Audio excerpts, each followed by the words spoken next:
En décembre 1943, le deuxième bureau d'état-major général de l'armée impériale japonaise a produit une estimation du renseignement qui s'avérerait catastrophiquement erronée.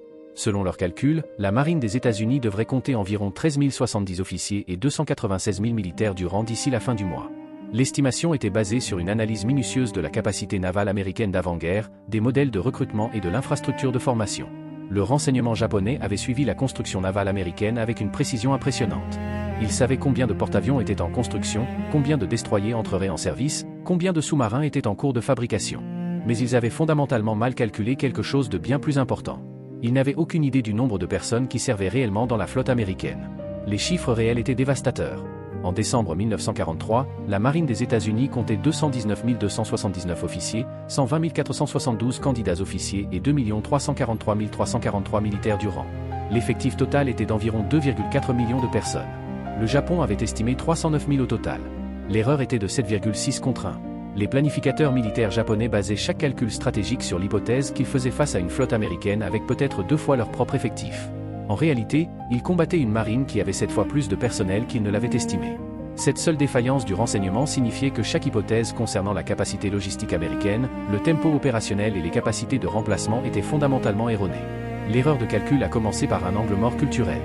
Le général de division Okamoto, qui a servi comme chef du deuxième bureau d'état-major général de l'armée au déclenchement de la guerre du Pacifique, dirigeait une organisation de renseignement qui est entrée dans le conflit avec seulement 20 officiers et 20 militaires du rang concentrés sur l'analyse des forces militaires étrangères. Leur objectif principal avait été l'Union soviétique. Seulement 2 ou 3 officiers s'occupaient du renseignement aérien. L'école de guerre de l'armée fournissait une formation minimale en renseignement. La culture militaire japonaise mettait l'accent sur les opérations de combat et les prouesses tactiques. Le renseignement était considéré comme une fonction secondaire, souvent assignée à du personnel médiocre plutôt qu'aux meilleurs officiers. Cette faiblesse institutionnelle signifiait que lorsque le Japon avait besoin d'une analyse complète de la mobilisation industrielle américaine, il manquait à la fois le personnel et l'expertise pour la mener correctement. Les officiers du renseignement japonais avaient étudié de manière approfondie les marines américaines et britanniques avant la guerre, mais leurs études se concentraient presque exclusivement sur les tactiques, les conceptions de navires et les compositions de flottes. Personne d'important ne s'intéressait à l'expansion des chantiers navals occidentaux, à la mobilisation d'équipages à grande échelle ou au système de formation. Le concept selon lequel l'Amérique pourrait fondamentalement transformer son approche du développement du personnel militaire n'est jamais entré dans la pensée stratégique japonaise. Un journaliste japonais a enregistré en 1943 que sa nation était totalement incapable de se tenir à l'écart objectivement et de voir positivement les émotions et les modèles de pensée des autres pays. Par conséquent, il n'était pas possible pour le Japon de regarder les choses objectivement. Cette limitation culturelle imprégnait les services de renseignement. Les premières preuves concrètes que quelque chose n'allait pas avec les estimations de personnel provenaient d'observations sur le champ de bataille plutôt que d'analyse du renseignement. Pendant la campagne de Guadalcanal qui a commencé en août 1942, les forces japonaises ont initialement estimé la force des Marines américains sur l'île à 2000 personnes. Ils considéraient comme inconcevable que le débarquement soit autre chose qu'une reconnaissance en force. Lorsque le combat a commencé, les commandants japonais ont découvert qu'il y avait plus de 10 000 Américains à Guadalcanal. Plus tard dans la campagne de combat, les estimations japonaises indiquaient 10 000 Américains présents alors qu'il y en avait en réalité 23 000. Le schéma s'est répété à travers le Pacifique. Les officiers de l'armée japonaise ont estimé l'armée de Bataan du général Douglas MacArthur à 25 000 hommes alors qu'il y en avait en réalité 80 000 sur la péninsule. Ils ont estimé les forces britanniques à Singapour à 30 000 alors qu'il y en avait 85 000. Ils ont estimé la garnison de Midway à 750 hommes et 60 avions alors qu'il y avait 3 027 hommes et 121 avions de combat. Ces échecs du renseignement tactique auraient dû déclencher un examen complet de la capacité militaire américaine. Ce ne fut pas le cas. La structure de commandement japonaise était fragmentée. L'état-major général de l'armée, l'état-major général de la marine et le quartier général impérial général fonctionnaient tous avec une indépendance significative. Le renseignement n'était pas partagé efficacement entre les services. Plus critique encore, le renseignement qui contredisait la planification opérationnelle était souvent rejeté ou ignoré. La culture militaire japonaise pendant cette période ne récompensait pas les officiers qui livraient des évaluations indésirables. L'accent était mis sur l'esprit combatif, l'excellence tactique et les opérations offensives. Suggérer que l'ennemi était beaucoup plus fort qu'estimé était considéré comme défaitiste. Ce que le renseignement japonais a complètement manqué, c'était l'ampleur de l'infrastructure de formation américaine. Le 7 décembre 1941, lorsque le Japon a attaqué Pearl Harbor, la marine des États-Unis comptait environ 6 000 recrues en formation à la station navale de Great Lake près de Chicago, dans l'Illinois. Cette installation unique, construite sur les rives du lac Michigan, à des centaines de kilomètres de tout océan, allait devenir l'installation de production principale pour les marins américains. 6 mois après Pearl Harbor, Great Lake comptait 68 000 recrues en formation. En septembre 1942, plus de 100 000 marins s'y entraînaient simultanément. La base s'est étendue sur 1600 acres. Plus de 700 instructeurs ont dirigé des cycles de formation continue entre Pearl Harbor et la reddition japonaise en août 1945.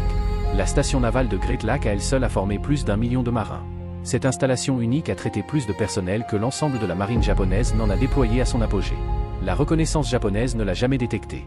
Great Lack était profondément à l'intérieur du territoire américain, loin de toute zone côtière que les avions japonais pouvaient atteindre. Les officiers du renseignement savaient que l'installation existait d'après les dossiers d'avant-guerre, mais ils n'avaient aucun moyen d'observer son expansion massive en temps de guerre. Leurs estimations étaient basées sur la capacité d'avant-guerre de l'installation, qui était conçue pour peut-être 20 000 personnes au maximum. Ils n'avaient aucun cadre pour comprendre que les Américains construiraient des structures temporaires, convertiraient des bâtiments civils et opéreraient en plusieurs équipes pour traiter 5 fois la capacité prévue. Mais Great Lack n'était que le début. La marine des États-Unis a établi 4 stations de formation majeures entièrement nouvelles pendant la guerre. Chacune construite à partir de zéro spécifiquement pour la mobilisation en temps de guerre. La station de formation navale Sampson a ouvert à New York en 1942 et pouvait traiter 20 000 recrues simultanément. La station de formation navale Farragut a ouvert dans l'Idaho en septembre 1942 dans une vallée de montagnes isolée. Elle a formé près de 300 000 marins avant de fermer en 1945. La station de formation navale Bainbridge a ouvert dans le Maryland en octobre 1942. Chaque installation a été construite à grande échelle en utilisant des techniques de construction rapide. Le renseignement japonais n'en connaissait aucune. Ces bases n'existaient pas dans les dossiers d'avant-guerre. Elles ont été construites trop rapidement pour être suivies par les canaux de renseignement normaux. Elles étaient situées dans des zones que le Japon n'avait aucune capacité d'observer directement. L'échec du renseignement allait plus loin que les installations de formation. En juillet 1943, la marine des États-Unis a lancé le programme V12, un système révolutionnaire de formation d'officiers basé sur les collèges. Le programme fonctionnait sur 131 campus universitaires à travers l'Amérique. Il prenait des diplômés du lycée et des étudiants, les mettait en service actif en tant qu'apprentis marins, les envoyait à l'université pour une éducation technique, puis les nommait officiers après l'obtention du diplôme. Entre juillet 1943 et juin 1946, plus de 125 000 hommes ont suivi le programme V12. Ce programme unique a produit plus d'officiers que le renseignement japonais n'estimait que la marine américaine entière aurait en personnel total. Le programme V12 fonctionnait à Harvard, Yale, Princeton, Notre-Dame, Cornell, Northwestern et des dizaines d'autres universités. Les étudiants étudiaient l'ingénierie, la navigation, les communications et les langues étrangères. Ils vivaient dans des dortoirs convertis en casernes militaires et assistaient aux cours aux côtés d'étudiants civils tout en étant soumis à la discipline militaire. Le programme a créé un pipeline qui pouvait produire des milliers de spécialistes techniques chaque semestre. Le renseignement japonais ne l'a jamais détecté. Il savait que les universités américaines existaient et que certaines avaient des programmes ROTC naval, mais il n'avait aucune conception que les Américains avaient converti l'ensemble de leur système d'enseignement supérieur en une infrastructure de formation militaire. La mobilisation américaine fonctionnait selon des principes complètement étrangers à la pensée militaire japonaise. Le Japon avait construit sa marine à travers des décennies de culture soigneuse. Les officiers fréquentaient l'académie navale pendant des années. Les spécialistes techniques suivaient des programmes de formation approfondis. Les équipages s'entraînaient constamment pour atteindre la précision. La qualité était primordiale. La marine japonaise était professionnelle, hautement qualifiée et extrêmement capable. Mais elle était petite, et lorsque des navires étaient coulés ou des pilotes tués ou des équipages perdus, ils ne pouvaient pas être remplacés rapidement. L'ensemble du système était construit sur l'hypothèse que les guerres seraient décidées par la qualité des forces en présence au début du conflit. L'Amérique a adopté l'approche opposée. Ils ont décidé que l'échelle importait plus que la perfection individuelle. Ils ont construit des systèmes de formation qui pouvaient traiter des millions de personnes. Ils ont accepté que les marins individuels puissent être moins qualifiés que leurs homologues japonais. Initialement, ils compensaient par des nombres écrasantes, une logistique supérieure et une capacité de remplacement continu. Un destroyer américain qui perdait des membres d'équipage au combat pouvait retourner au port, embarquer de nouveaux marins fraîchement sortis de formation et être de retour en mer en quelques semaines. Un destroyer japonais avec des pertes similaires pourrait attendre des mois pour des remplacements s'ils pouvaient être trouvés. Les Américains ont également résolu un problème que le Japon n'a jamais reconnu comme existant. La plupart des recrues américaines venaient de zones intérieures, des garçons de ferme de l'Iowa, des ouvriers d'usines de Détroit, des étudiants du Kansas. Ces personnes n'avaient jamais vu l'océan, encore moins servi sur un navire. La marine a construit d'énormes piscines dans des bases au milieu du pays pour enseigner la natation. Ils ont construit des simulateurs de navires sur la terre ferme. Ils ont créé des manuels de formation standardisés que n'importe quel instructeur dans n'importe quelle installation pouvait utiliser. Ils ont industrialisé l'éducation de la même manière qu'ils avaient industrialisé la fabrication. Une classe de recrues à Great Lack comptait 1000 hommes recevant une instruction identique selon des horaires identiques en utilisant un équipement identique. Quand ils obtenaient leur diplôme, ils n'étaient peut-être pas aussi individuellement qualifiés que les marins japonais, mais ils étaient 1000 et 1000 autres étaient déjà en formation derrière eux. Fin 1943, la production américaine de marins formés avait atteint une échelle industrielle. Great Lack diplômait des classes toutes les quelques semaines. Le programme V12 nommait des centaines de nouveaux officiers chaque semestre. Des écoles techniques spécialisées produisaient des opérateurs radars, des techniciens sonars, des spécialistes du contrôle de tir et des experts en communication. Le pipeline fonctionnait en continu et s'accélérait. Plus l'Amérique formait de personnes, plus elle avait de formateurs. Les diplômés devenaient instructeurs. Les officiers qui terminaient une formation technique enseignaient à la classe suivante. Le système s'auto-renforçait et croissait de manière exponentielle. Le Japon, pendant ce temps, avait du mal à remplacer les pertes. Après la bataille de Midway en juin 1942, le Japon a perdu 4 porte-avions de flotte et la plupart des équipages de vol hautement entraînés à bord. Ces pilotes représentaient des années de formation. Ils ne pouvaient pas être rapidement remplacés. Le Japon a essayé d'accélérer les programmes de formation des pilotes, mais il n'avait pas assez d'instructeurs, pas assez d'avions ou pas assez de carburant pour les vols d'entraînement. Chaque perte aggravait le problème. Moins de pilotes expérimentés signifiait moins d'instructeurs, ce qui signifiait une formation de qualité inférieure, ce qui signifiait des pertes plus élevées. C'était une spirale de la mort qui, fin 1943, était bien engagée. L'erreur de calcul du personnel avait des conséquences stratégiques que la direction japonaise ne pouvait pas pleinement saisir. Les sous-marins japonais opérant en 1944 ont rapporté à plusieurs reprises avoir été stupéfaits par le volume du trafic logistique américain. Il coulait des navires de ravitaillement, des pétroliers et des transports de troupes. Les convois américains continuaient simplement à venir. Plus de navires, plus de fournitures, plus de personnes. Les commandants de sous-marins japonais ne pouvaient pas comprendre d'où venaient tous les équipages. La réponse était simple. Ils en avaient formé plus de 2 millions, mais le Japon pensait toujours qu'il n'en avait que 300 000. Les prisonniers de guerre américains, interrogés par les officiers du renseignement japonais, mentionnaient souvent l'ampleur des programmes de formation américains. Ils parlaient de bases avec 100 000 personnes, de centres de formation traitant des milliers de recrues chaque semaine, de campus universitaires remplis d'hommes en uniforme naval. Les interrogateurs japonais pensaient que ces déclarations étaient des exagérations ou de la propagande. Personne ne pouvait former autant de personnes aussi rapidement. C'était impossible. Sauf que ce n'était pas impossible. C'était juste impossible dans le cadre de la façon dont le Japon comprenait l'organisation militaire. Un cas documenté illustre cette déconnexion. Après la bataille de Midway, les Japonais ont capturé plusieurs aviateurs américains. Pendant l'interrogatoire, ces prisonniers ont décrit les installations de formation qu'ils avaient fréquentées. L'échelle qu'ils décrivaient semblait absurde aux interrogateurs japonais. Ils ont rapporté des classes de formation avec des centaines d'étudiants, des installations pouvant accueillir des dizaines de milliers de personnes. Des programmes de formation qui prenaient des recrues civiles et les transformaient en pilotes ou marins en quelques mois. Les officiers du renseignement japonais croyaient que les prisonniers gonflaient les chiffres pour tromper leurs ravisseurs. L'idée que l'Amérique pouvait réellement opérer à cette échelle ne correspondait pas aux hypothèses japonaises sur le fonctionnement de la formation militaire. Le tournant où la disparité de personnel est devenue indéniable a été la campagne des Mariannes en juin et juillet 1944. Les forces américaines ont attaqué Seppan, Tinian et Guam avec une force écrasante.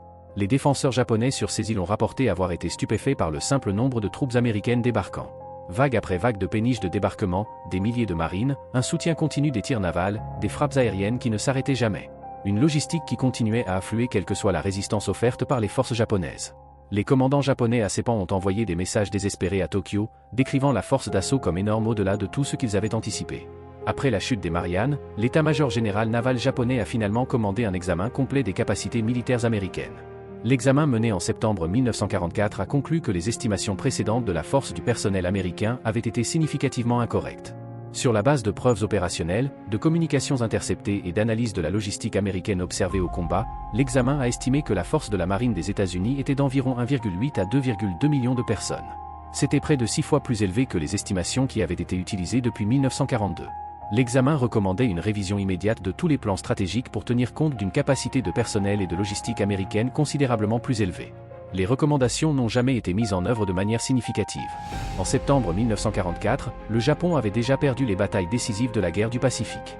La flotte combinée avait été brisée à la bataille de la mer des Philippines. Les sous-marins américains avaient dévasté la marine marchande japonaise. La situation stratégique était effectivement sans espoir. Savoir que les Américains avaient 2 millions de marins au lieu de 300 000 ne changeait pas le fait que le Japon avait déjà perdu le contrôle du Pacifique. L'échec du renseignement a eu des conséquences, mais ces conséquences étaient déjà verrouillées au moment où la direction japonaise a reconnu l'ampleur de son erreur de calcul. Les facteurs institutionnels qui ont causé cet échec du renseignement étaient profondément enracinés dans la culture militaire japonaise. Les officiers du renseignement n'étaient pas très appréciés au sein de la hiérarchie militaire. Les officiers les plus talentueux allaient vers des postes de commandement ou des rôles de planification opérationnelle. Le renseignement était considéré comme une fonction de soutien plutôt qu'une capacité critique. Cela signifiait que même lorsque les officiers du renseignement identifiaient des problèmes avec les estimations, il manquait de l'autorité institutionnelle pour forcer des révisions contre les préférences des commandants opérationnels qui voulaient croire que l'ennemi était plus faible. De plus, les services militaires japonais fonctionnaient avec une rivalité importante et une coordination limitée. L'armée et la marine avaient des organisations de renseignement distinctes qui partageaient rarement l'information efficacement. Le renseignement sur la capacité de formation américaine aurait pu être remarqué par un service mais jamais communiqué à l'autre. La structure fragmentée signifiait que même lorsque des morceaux de renseignements précis existaient, ils n'étaient pas assemblés en une image complète qui pourrait conduire à une révision stratégique. L'échec du renseignement a également été aggravé par un biais de confirmation au plus haut niveau du commandement japonais. Les planificateurs militaires s'étaient convaincus que l'Amérique était fondamentalement inadaptée à une guerre soutenue. Ils croyaient que la culture américaine était trop individualiste, trop concentrée sur le confort matériel, trop divisée par des différences régionales et ethniques pour se mobiliser efficacement pour une guerre totale. Tout renseignement suggérant le contraire était inconsciemment filtré comme non fiable. Les commandants supérieurs voyaient ce qu'ils voulaient voir et rejetaient les preuves qui contredisaient leur récit préféré. Les interrogatoires d'après-guerre des officiers du renseignement japonais par les forces d'occupation américaines ont révélé la profondeur de cette erreur de calcul.